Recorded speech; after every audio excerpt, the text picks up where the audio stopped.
and good morning to everybody on this call. Thank you for joining us. So just a quick overview of the system as it stands at the moment.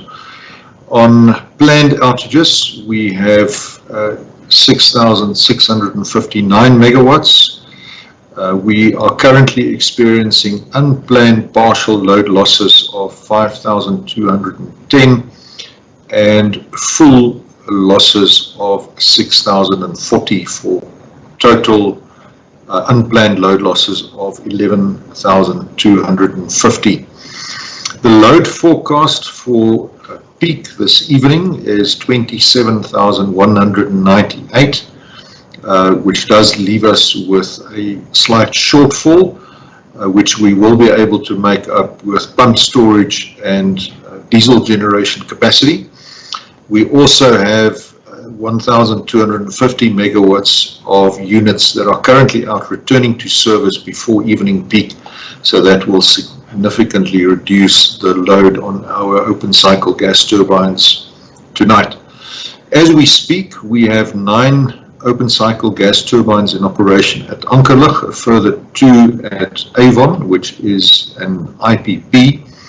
Just to give you a bit of context, on these open cycle gas turbines, or OCGTs for short, they consume each about 1,802 liters of diesel per minute. With 9 units in operation, therefore we use about 17,000 liters of diesel per minute. And that is why we are constrained with logistics. These diesel units are not intended to run at high load factors. They are intended to run at a load factor certainly below 5%, but due to generation constraints, we currently have these units operating in order to make up for the shortfall in generation. We have a number of units that are at risk, at high risk this morning. Our Duval 1, which has still that high pressure heater leak that we referred to yesterday. That's about 575 megawatts at risk.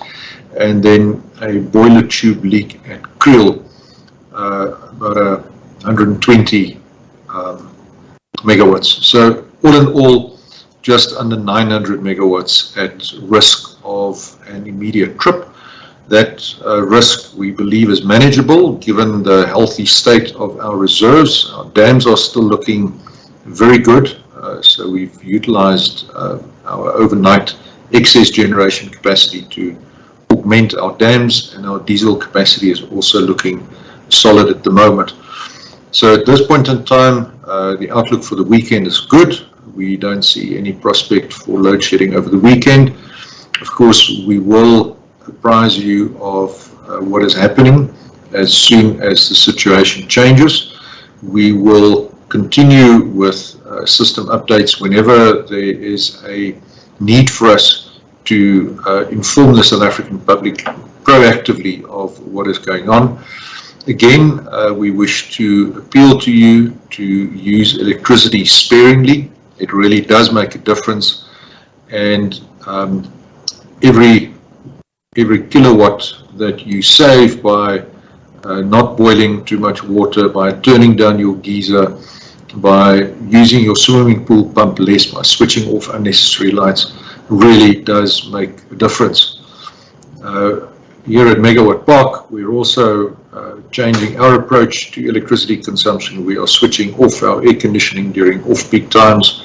We're switching it off earlier than normally used to be the case, so we are trying to lead by example in order to make sure that we too play our part when it comes to being electricity wise. One of the questions that I have been getting is, why are we subject to load shedding in summer when ambient temperatures are higher and the overall demand is in fact lower than it is during winter? There are a couple of reasons for that, and I think it's maybe interesting for the public out there to understand that. The first is that we schedule more maintenance during the summer months, precisely in order to make available additional capacity during winter when demand is higher. Secondly, the profile of demand during winter is significantly different. We have a very pronounced evening peak, which is quite short, whereas in summer you find that there is a sustained high offtake on the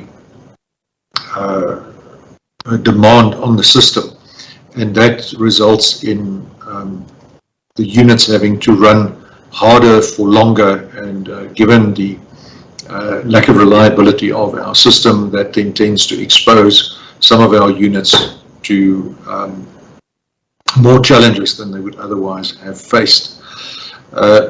The final issue, of course, relates to the ambient temperatures being higher, and that leads to our cooling water systems, which, as we explained in a previous briefing, have not been adequately maintained, that these cooling water systems do not function as well as they should, and that then leads to vacuum load losses on our turbines, and that constrains our ability to produce as much electricity from those units as we would like to.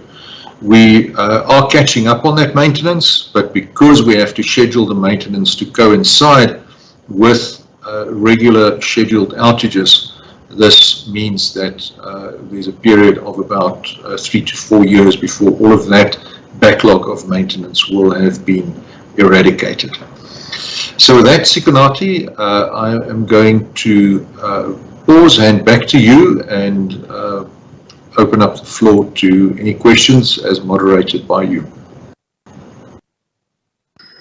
Thank you, André. Some of our colleagues in the media seem to not be able to come in through the link.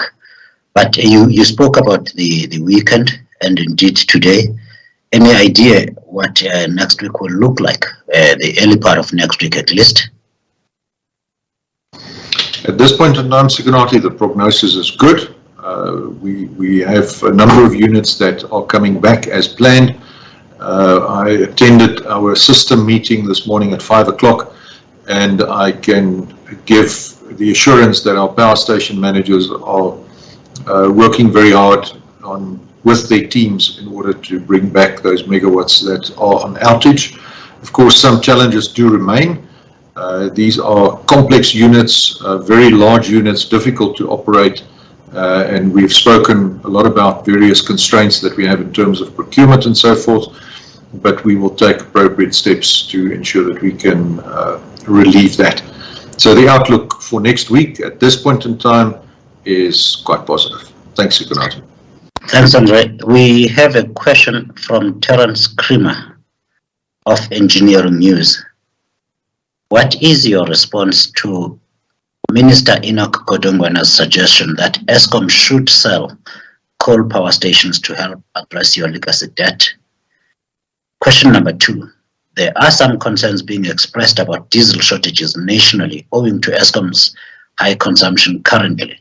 What is your intelligence on the supply-demand balance and the prospect of stock outside petrol stations? You want to take those, André? Yeah, thanks, Sikonati. So on the first one, Terence, at this stage we have no comment. This is a shareholder matter, a policy matter, and I suggest that you direct any questions in that regard to the government and to Minister Godongwana, who will no doubt be in a better position to give you a response to that. As far as diesel is concerned, yes, South Africa as a country is increasingly short of refining capacity, and we are dependent on imports. Clearly, we have a big diesel consumption, as I've indicated. With regard to the impact on the availability of diesel for retail customers, we as Eskom are not close enough to that. That's not part of our sphere of operations, and I would suggest that you contact SAPIA, which will be able to give you information on diesel availability at retail service stations.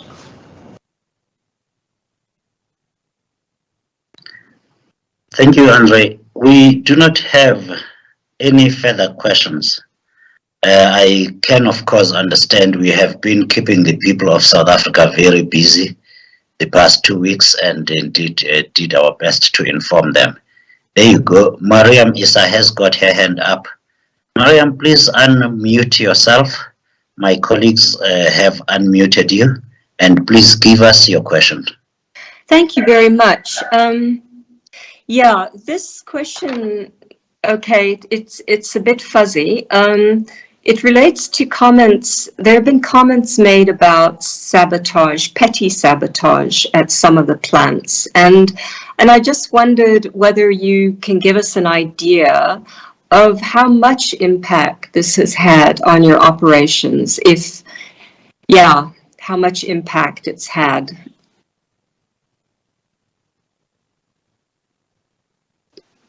Mariam, thank you. Please do lower your hand.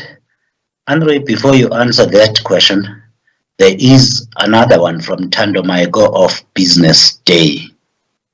Please give an update on the unbundling process. Is Eskom on track to meet the December deadline to unbundle the transmission unit by December? Thank you.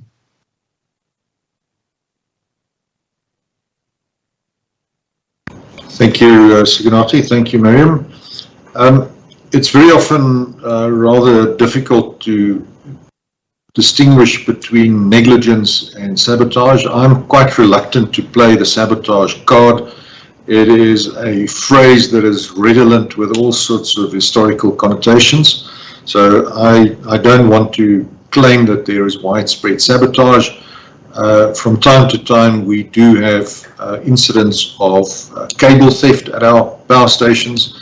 This seems to be more closely related to common criminality than acts of sabotage. And then we have had incidents of, for example, valves being opened to drain boilers of demineralized water. And this has a significant impact on our ability to bring back units to service. Whether or not that is through malice or incompetence is a matter that we investigate in every instance.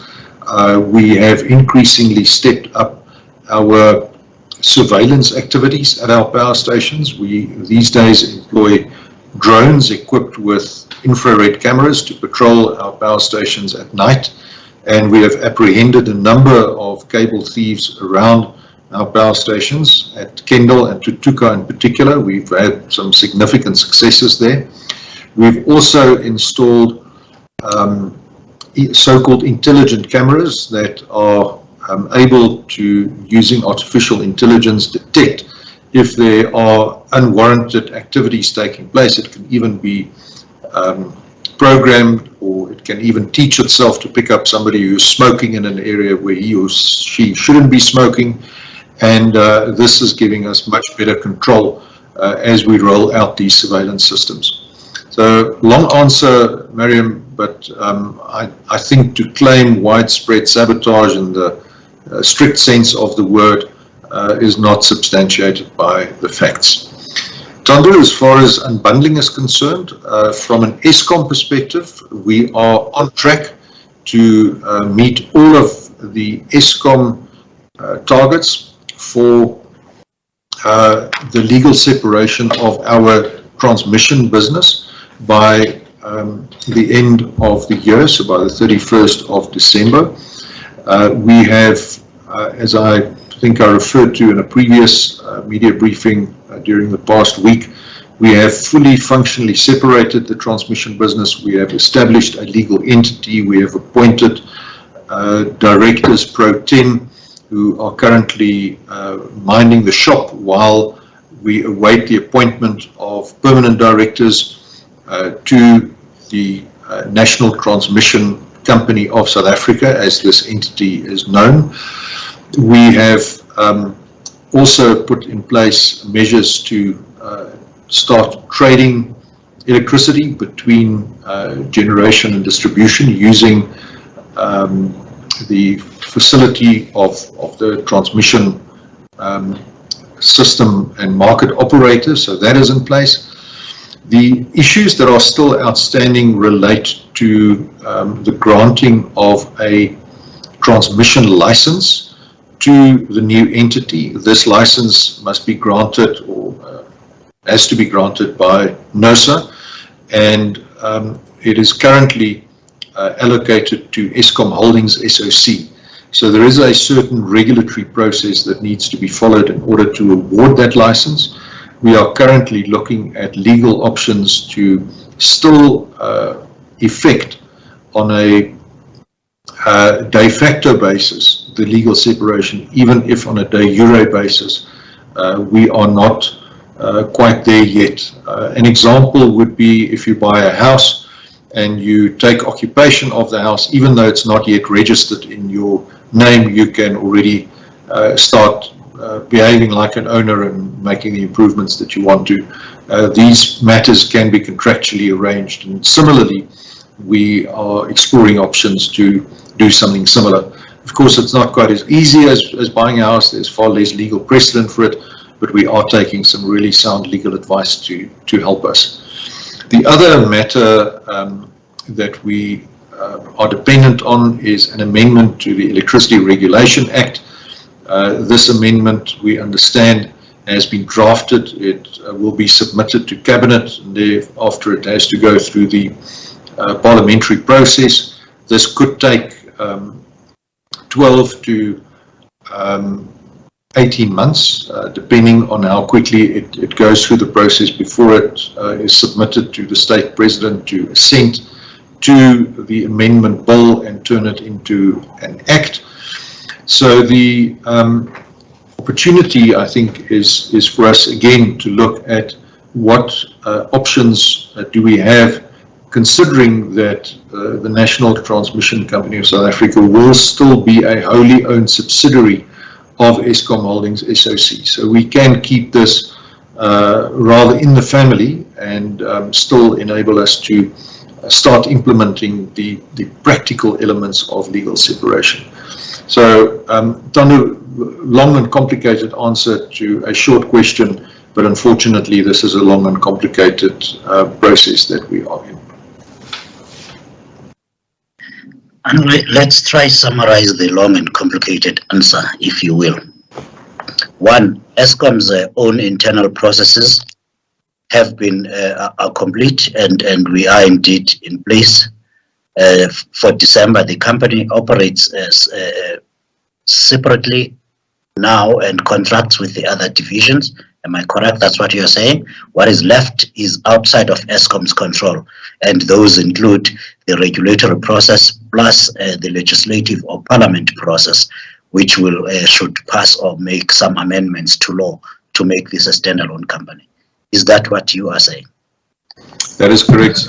So from an Eskom perspective, we are doing everything that we can to make sure that we are ready to implement legal separation by the end of this year. If there are certain matters that are still outstanding at that date, and I've indicated that there are some regulatory and legislative matters, then we are exploring what legal workarounds there are. Obviously doing so lawfully and with very sound legal advice and with the full consent of our shareholder to enable us to move forward with the legal separation process as best we can, given the constraints of the external environment. Thank you. The next question, I do not see any hands. I should take this to be amongst the last of questions. It comes from Teresa Smith. Teresa has not identified, she's from ESI Africa. When it comes to the terms and conditions of the Just Energy Transition Partnership, what are your goals? Are you aiming for grants and concession funding or technical support? And is there any estimated, the ETA, I would think that's estimated time of arrival on when you will have a plan in place? And she is referring, of course, to the COP26 deal that was announced a week ago. Thank you. Thanks, Teresa. Where we are with the COP26 announcement is that was a political announcement between a number of governments as well as the European Union and of course the South African government to make available 131 billion rand in concessional funding to South Africa for the acceleration of the decarbonisation of our economy, with Eskom expected to take the lion's share of that allocation. We now need to engage with the lender group and put in place enabling agreements with those lenders, so that we as a country, first of all, and then secondly, as Eskom, we can access this funding.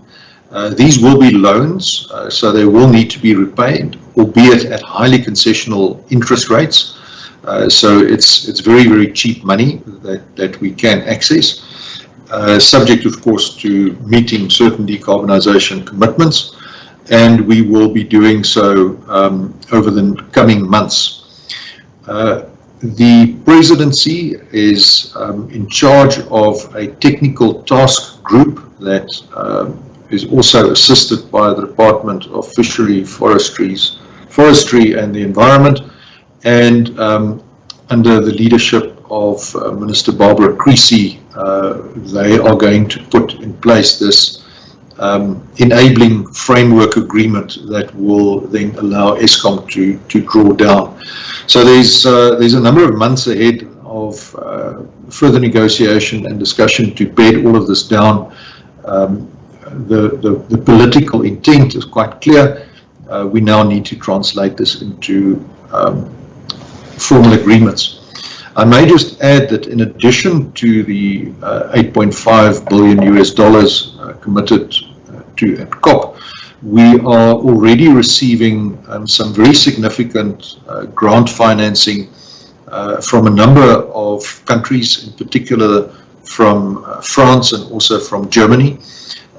This is intended to assist us with a variety of just transition projects, which we've already commenced, and this is not dependent on the process that I've just referred to, and the amounts are quite significant, runs into the billions of rands that have been made available to us on a grant basis. Grant funding, of course, means that we don't need to repay it, but ultimately we cannot invest the capital required to facilitate the just energy transition without accessing additional concessional debt. Sikanati, over to you. Thank you, Andre. The question from Bongi Mukhale, she has not told us where she is from. We'll close with Terence Creamer's question. This is Bongi Mukhale. Can we not be on stage 1 until maintenance or fixing is finished instead of this stage 2 upwards crisis response? Bongi is pleading for a constant stage 1 rather than jumping to other stages. Wallace Foslo, I know you have been on the call for much longer than all of us. That question you are asking about the government planning on selling power stations has already been answered, and the answer is that's a policy decision, and the government itself is most able to comment on that. It's a shareholder matter. Andre, can you answer the question on can we just stay on stage 1? And Mariam Issa has followed up with another question. Can you tell us how much grant financing you are already receiving, which was just mentioned? Again, that relates to Teresa Smith's question. Thank you.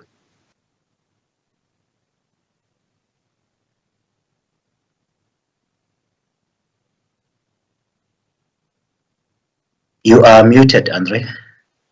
All right, thank you, Sikanati. Bongi, we would prefer not to implement constant load shedding. We think that is highly disruptive to the economy, and we therefore believe that as we complete our maintenance programs and as we bring units back, that we will be in a better situation to keep a reliable and available supply of electricity on the grid.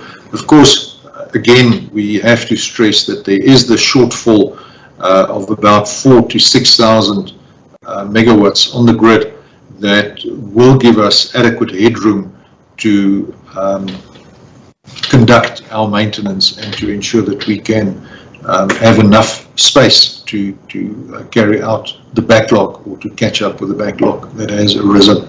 So Bongi, no, at this point in time we don't anticipate or envisage a continuous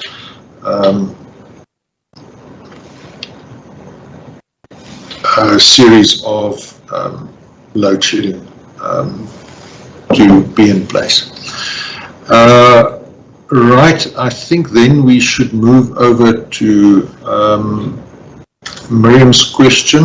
I'm just checking my numbers here, Miriam, if you don't mind. So let's go to Terence's question while we verify.